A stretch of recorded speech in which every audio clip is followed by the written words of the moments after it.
Welcome to our channel. నేను మీ లక్ష్మణ్.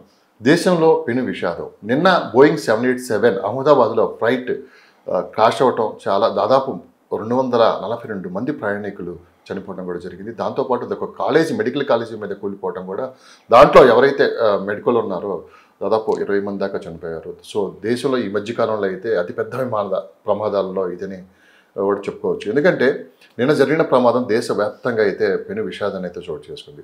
అసలు ఈ ప్రమాదాలు ఎందుకు జరుగుతూ ఉంటాయి, అసలు ఇక్కడ ఏం జరిగింది, ఇదే అంశంపై ప్రస్తుతం మనతో పాటు చర్చించడానికి వల్లూరు వెంకటేశ్వరరావు గారు ఉన్నారు. ఏవియేషన్ ఫీల్డ్లో దాదాపు 40 సంవత్సరాల సుదీర్ఘ అనుభవం ఉంది. దాంతోపాటు ఏటీసీలో కూడా 15 సంవత్సరాలు ఆయన వర్క్ చేయడం కూడా జరిగింది. ఆయనతో కూడా మాట్లాడి మరిన్ని విశేషాలు తెలుసుకుందాం. సార్ నమస్తే. నమస్కారం. సో నిన్న పెను విషాదం, మధ్యాహ్నం 1 గంటప్పుడు అహ్మదాబాద్లో జరిగిన ప్రమాదం, ఏదైతే ఎయిర్ ఇండియా బోయింగ్ 787 ప్రమాదం ఉందో, సో ఫ్లైట్ టేక్ ఆఫ్ అయిన జస్ట్ 2 నిమిషాలకే అది ఒక మెడికల్ కాలేజ్ మీద కూలిపోవడం కూడా జరగడం కూడా జరిగింది. ఏంటి అసలు ఈ ప్రమాదానికి అసలు మెయిన్ కారణాలు ఏంటి? ఇది చాలా విషాదకరమైన విషయం అండి. ఎంత ట్రాజిక్ ఇన్సిడెంట్ అనేది రీసెంట్గా అయితే జరగలేదు ఇండియాలో. ఎస్పెషల్గా ఇండియాలో కాబట్టి good as well as safety record, aviation safety record బాగానే ఉంటుంది. ఎక్సెప్ట్ ఫ్యూ ఇన్సిడెంట్ మనం చూసుకుంటే పాస్ట్ రికార్డ్స్లో ఎయిర్ ఇండియా ఎక్కువ జరుగుతూ ఉంటుంది. ఇందుట్లో ఏంటంటే కారణాలు ఏంటంటే మెనీ కారణాలు చెప్పుకోవచ్చు. నాకు తెలిసినంత వరకు నేను అనలైజ్ చేసిన దాన్ని బట్టి కానీ, నా అనుభవాన్ని బట్టి కానీ నేను కొన్ని చెప్తాను. యాక్చువల్గా ఏంటంటే ఇందుట్లో there ample of number of reasons ఉంటాయి. ఒకటి ఏంటంటే యాక్చువల్గా there may be malfunctioning or failure of the power system, electrical systems అంటారు.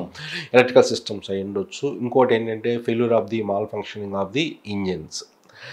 అది ఇవన్నీ కాకపోతే ఏంటంటే ఇప్పుడు ఇంజిన్ అనేది కొంచెం రిమోట్ ఛాన్సెస్, కానీ ఎలక్ట్రికల్ సిస్టమ్ అనేది జరగటానికి అవకాశం ఉంది ఇక్కడ అనేది చాలా ఎక్కువ స్కోప్, ప్రాబబిలిటీ అనేది నాకు అనిపిస్తుంది. కానీ దీనికన్నా ముందు ఒక ప్రయాణికుడు ఒక వీడియో తీసి పోస్ట్ చేయడం కూడా జరిగింది.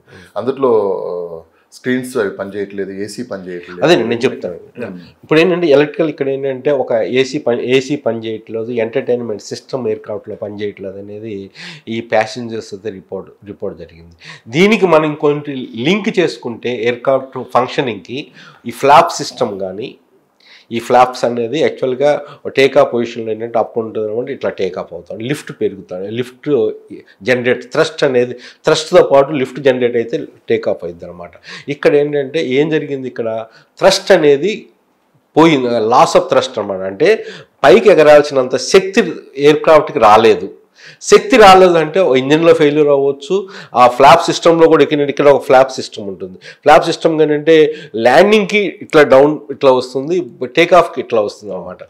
ఇట్లా ఉన్నప్పుడు ఏంటంటే ఆ సిస్టమ్ కూడా పనిచేయట్లేదు అని అనిపిస్తుంది. యాక్చువల్గా మనం విజువల్స్ మనం చూస్తుంటే కారణం ఏంటంటే దానికి లింక్ మనం పెట్టుకుంటే ఒక ఎలక్ట్రికల్ సిస్టమ్ ఏమైనా ఫెయిల్యూర్ అయిందా అనేది మనకు ఒక అనుమానం అయితే మనకి ఇక్కడ కలుగుతుంది. అందుట్లో ఇంకోటి ఏంటంటే ఈ లాస్ ఆఫ్ థ్రస్ట్ అనేది ఇంకో రీజన్ కూడా అయి ఉండొచ్చు, బర్డ్ హిట్.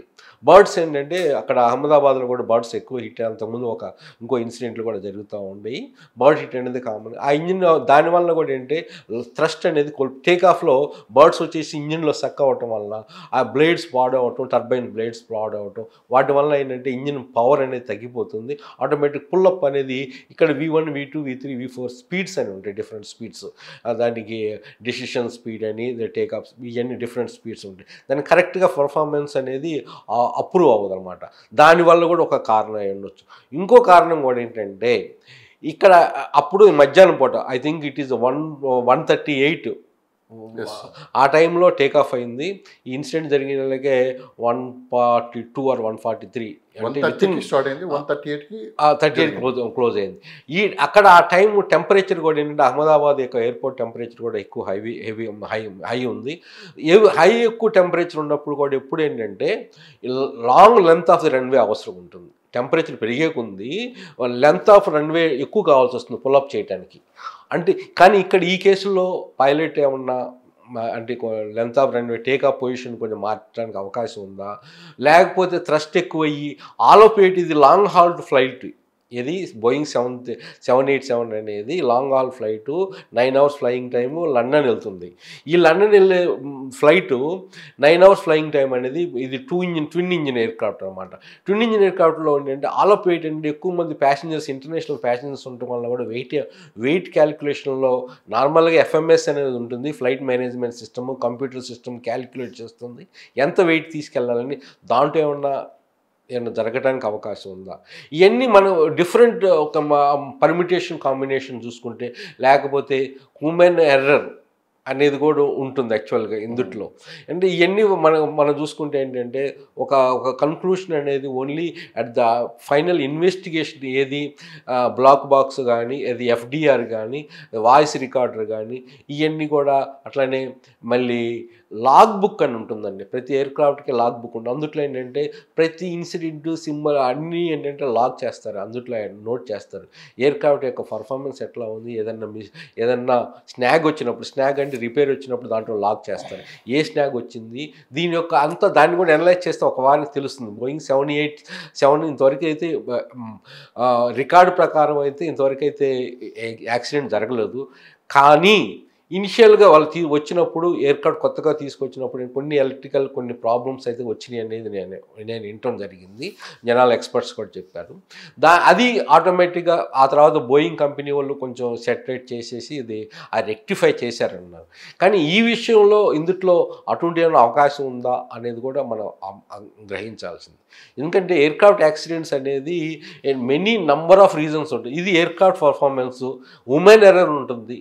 అంటే పైలట్ ఎర్రర్ చూడండి, మీకు ఐయాటా అంటే ఇంటర్నేషనల్ ఎయిర్ ట్రావెల్స్ అసోసియేషన్స్ కానీ, ఎయిర్ ట్రాన్స్పోర్ట్ అసోసియేషన్ కానీ, ఐకావో ఇంటర్నేషనల్ సివిల్ ఏవియేషన్ ఆర్గనైజేషన్ ఐకావో కానీ, వాళ్ళ స్టాటిస్టిక్స్ తీసుకుంటే మీకు హ్యూమన్ ఎర్రర్ అంటే పైలట్ ఎర్రర్ అనేది ఆల్మోస్ట్ 45 to 55% ఉంది.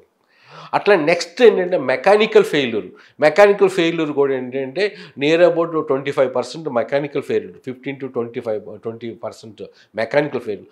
ఆ తర్వాత వచ్చేలాకి ఏంటంటే మిగతా ఇంకోటి వచ్చేలాకి ఏంటంటే ఈవెన్ మెయింటెనెన్స్ ఫెయిల్యూర్. ఇందుట్లో కూడా మెయింటెనెన్స్ నేను ఒకటి చెప్పాను కదా, ఇందుట్లో మెయింటెనెన్స్ అనేది రికార్డ్ చూస్తేనే తెలుస్తుంది. అందుట్లో నాకు ఒక ఎక్కడో చూడటం జరిగింది. అది ఆ ఫ్లైట్ అనేది యాక్చువల్గా లండన్ నుంచి ఢిల్లీ వచ్చింది, ఢిల్లీ నుంచి మళ్ళీ అహ్మదాబాద్ వచ్చింది, అహ్మదాబాద్ నుంచి మళ్ళీ లండన్ వెళ్ళే ఫ్లైట్ ఇది.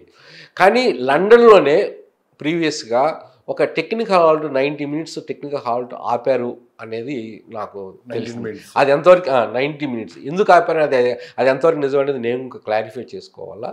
అంటే టెక్నికల్ హాల్ట్ అంటే ఏదైనా ప్రాబ్లం ఉంటేనే అట్లా టెక్నికల్ హాల్ట్ చేస్తారు. Technical different reasons, fuel reimbursement ఇవన్నీ చాలా ఉంటాయి. కానీ ఇందులో కూడా ఏంటంటే ఒక టెక్నికల్ ప్రాబ్లం ఉండటం వల్ల ఆపారు, అయినా కానీ దీన్ని మళ్ళీ ఫ్లై చేయించారు అంటే అక్కడ is there any labs in the maintenance side అనేది కూడా మనకు ఒక రీజన్.